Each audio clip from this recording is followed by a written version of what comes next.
Bueno, de nuevo vamos a hablar de una alternativa mínimamente invasiva para el tratamiento del cáncer de próstata localizado. Hoy en día, con la detección de tumores de menor riesgo, existe un empuje hacia técnicas menos invasivas que puedan reducir la morbilidad en los pacientes con cáncer de próstata. Se estima que para evitar una muerte por cáncer tenemos que operar 20 pacientes al menos, y por lo tanto estamos sometiendo a 19 pacientes a una morbilidad que van a tener que arrastrar a lo largo de su vida, y yo creo que ese es el empuje para técnicas de tratamiento que tienen menos riesgo de morbilidad. El tratamiento con ultrasonidos focalizados, o HIFU, se introdujo hace 15 años para el tratamiento de la hiperplasia benigna de próstata. Gelet, en Lyon, hizo el primer tratamiento de un cáncer de próstata de bajo riesgo en 1996. A partir del año 2005, el Instituto Nacional del Cáncer del Reino Unido recomendó su uso para el cáncer de próstata, aunque en el 2008 reconsideró y pensó que era mejor utilizarlo en ensayos clínicos. Sin embargo, la Asociación Francesa de Urología y la Asociación Urológica Italiana recomiendan HIFU como tratamiento estándar para pacientes que no son candidatos a radioterapia o cirugía, y también como tratamiento de rescate tras la radioterapia externa.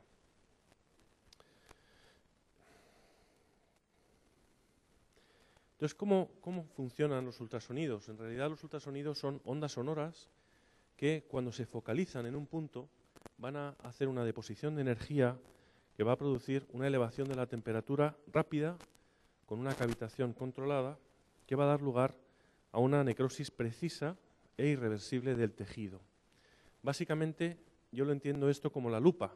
Cuando uno coge una lupa y la pone al sol y se acerca a la mano, si la mano está muy cerca de la lupa, no se quema. Sin embargo, si se para la mano y focaliza todos esos fotones que vienen del sol en un punto en la mano, se va a producir una lesión térmica, una quemadura. Por lo tanto, ese es el mecanismo que utiliza estos ultrasonidos. Las lesiones que se producen en el tejido tienen unas características predecibles. Dependiendo de la energía que se utiliza y el tiempo de aplicación, se puede predecir qué tipo de lesión se va a producir. Cuando se juntan muchas lesiones, se puede conseguir un volumen de tratamiento con una determinación muy clara entre el tejido vivaz y el tejido necrótico producido por el HIFU. No solamente va a permitir obtener esa necrosis precisa, sino también preservar los tejidos circundantes de forma extremadamente precisa.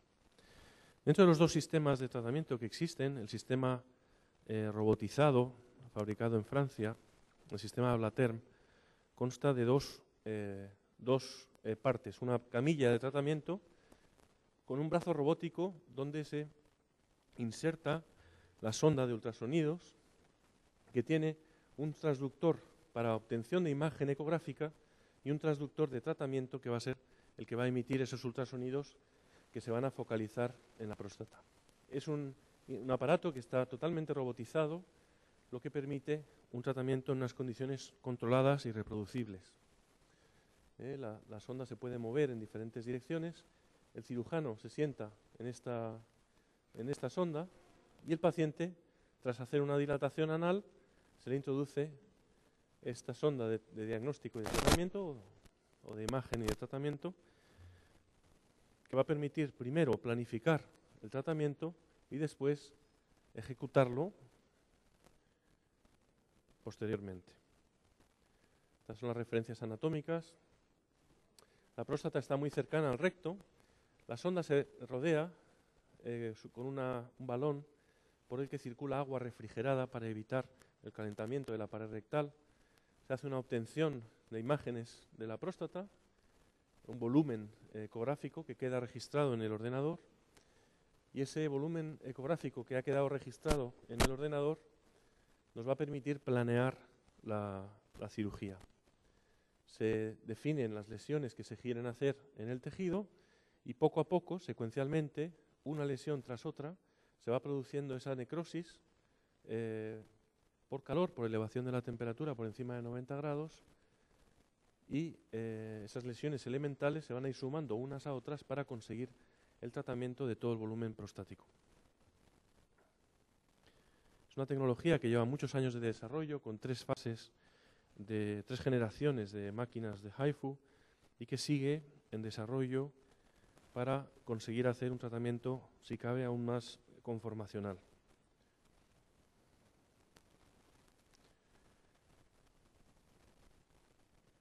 Y pensé que este vídeo era estupendo para explicar en qué consiste el tratamiento. Voy a mostrar ahora la visión en el monitor. La visión que tenemos en el monitor, ese es el volumen de la próstata, y nosotros podemos definir perfectamente qué lesiones queremos tratar, la altura de las lesiones dentro de un rango de dimensiones concreto, y luego el robot empieza a mover la sonda y a hacer los disparos. Este es el momento del disparo, que altera la percepción ecográfica de la sonda diagnóstica, y va haciendo lesión tras lesión, va tratando el tejido prostático para producir esa necrosis. Hay un problema con los ultrasonidos, y es los pacientes que tienen litiasis periadenomáticas es un problema, es una contraindicación de este tipo de cirugía, porque los ultrasonidos no se transmiten a través de esas litiasis. De manera que hay una serie de criterios de selección. Entonces, la altura de la lesión es variable, de 19 a 26 milímetros. Esto ya nos hace ver que la próstata debe ser pequeña, y por eso se preconiza hacer una resección transuretral previa del adenoma, probablemente mejor en un tiempo, en 2 tiempos diferentes, aunque también se puede hacer en el mismo tiempo quirúrgico si la próstata es de pequeño tamaño. Hay una serie de mecanismos de seguridad para que, digamos, el volumen calculado por el ordenador no cambie. Si el paciente se mueve, por ejemplo, pues hay que empezar de nuevo, y hay un detector especial que evita los movimientos del paciente. Entonces, como tratamiento de primera línea para tratar el cáncer localizado de próstata, se puede ver que es un tratamiento que alcanza una tasa de biopsias negativas bastante alto. Cuando se compara esto con el sistema americano, el Sonablate es un poco más artesanal, es un sistema que tiene ventajas en la mente de algunos urólogos, porque permite escoger cuánta energía se aplica en cada momento dependiendo de la tasa de cavitación que se encuentra en el tejido, que se puede visualizar perfectamente por ecografía, pero probablemente la eficacia sea un poquito inferior, aunque no hay estudios comparativos directos. En cuanto a la supervivencia bioquímica, al cabo de 5 años hay una serie de estudios donde se ve que los parámetros, la supervivencia bioquímica es relativamente aceptable, aunque es un tratamiento relativamente joven. Estos son los últimos datos disponibles de un estudio multicéntrico realizado en Europa, en el que se puede apreciar que los resultados a los 8 años de seguimiento están en línea con los resultados publicados, o el rango de resultados publicados para otras técnicas, con una tasa de supervivencia bioquímica sin enfermedad a los 5 años del 82%. También es una técnica que tiene baja morbilidad. Normalmente la tasa de incontinencia, sobre todo de grado 2 o 3, es muy pequeña después de HIFU, y en línea con otras técnicas, y mejor que la tasa de incontinencia para la cirugía. En cuanto a la disfunción eréctil, cuando se hace el tratamiento completo, puede haber cifras variables dependiendo de los estudios, pero tienen unas tasas de preservación de la función eréctil bastante razonables. Y en cuanto a la formación de fístula rectal, la incidencia es extremadamente baja. Es una complicación rara en pacientes cuando se tratan de un tumor diagnosticado recientemente, un tumor primario. Por lo tanto, es una técnica que disminuye la incidencia de efectos secundarios, que no utiliza incisiones. Lo único que estamos haciendo al paciente es introducirle la sonda en el recto, y que no utiliza radiación, que puede tener efectos latentes a largo plazo. Entonces, en esta serie de pacientes tratados entre 1993 y 2007 en 6 centros, estos 800 y pico pacientes, con un PSA de 9,1 nanogramos por mililitro en promedio, y con riesgo bajo e intermedio fundamentalmente, se consiguió una tasa del 78% de biopsias negativas, y como digo, está en línea con otros tratamientos. La tasa de supervivencia a los 8 años fue el 99%, con una tasa libre de metástasis del 97%. O sea que esto anima a considerar esta opción de tratamiento como una opción de tratamiento interesante para pacientes que no son candidatos a cirugía y no son candidatos a radioterapia o la rechazan. También se está posicionando como una alternativa muy interesante entre la vigilancia expectante y el tratamiento agresivo con cirugía o radioterapia. De manera que muchos pacientes que no les gusta la vigilancia expectante pueden optar por ese tipo de tratamiento que tiene menor morbilidad. Entonces, es muy importante el nivel de PSA-Nadir post-HIFU. Parece que es un factor predictivo del éxito del tratamiento. Cuando el PSA baja por debajo de 0,2, sabemos que tenemos un buen resultado. Cuando no baja tanto, probablemente la evolución no va a ser tan buena. El control local y el control biológico del cáncer va a ser similar a los resultados obtenidos con radioterapia. Y es interesante que el HIFU se puede repetir. Es una técnica que no impide hacer un segundo tratamiento cuando el PSA no ha bajado inicialmente, y no impide optar por otros tratamientos posteriores. Otra aplicación del HIFU es el tratamiento de rescate después de la recidiva por radioterapia. Y también en 290 pacientes tratados con fracaso bioquímico, con los criterios de Phoenix, del PSA-Nadir más 2 nanogramos por mililitro, con biopsias positivas, se hizo tratamiento con HIFU, con un seguimiento medio de 48 meses, y el PSA-Nadir fue de 1,54 en promedio, y se encontraron biopsias de control negativas en el 81% de los casos. De manera que también es un tratamiento que se puede considerar como una opción en pacientes con recidiva después de tratamiento con radioterapia. Las complicaciones en estos pacientes son más altas. El 19% de estos pacientes van a tener incontinencia, se pueden producir retenciones urinarias, la incidencia de fístula rectal es relativamente baja, aunque esto habrá que verlo con el paso del tiempo, pero es una tasa de complicaciones mucho más razonable que la cirugía de rescate después de radioterapia.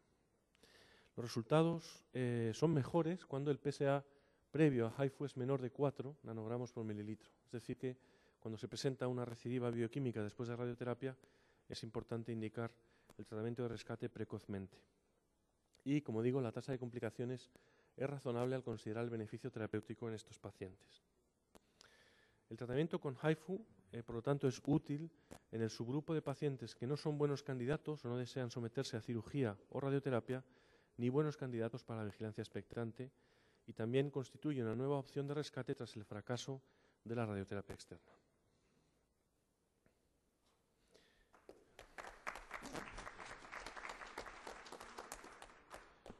Y con esto vamos a pasar a cubrir el tratamiento con crioterapia en el cáncer de próstata, que es otra de las opciones que se están manejando muy activamente en Europa.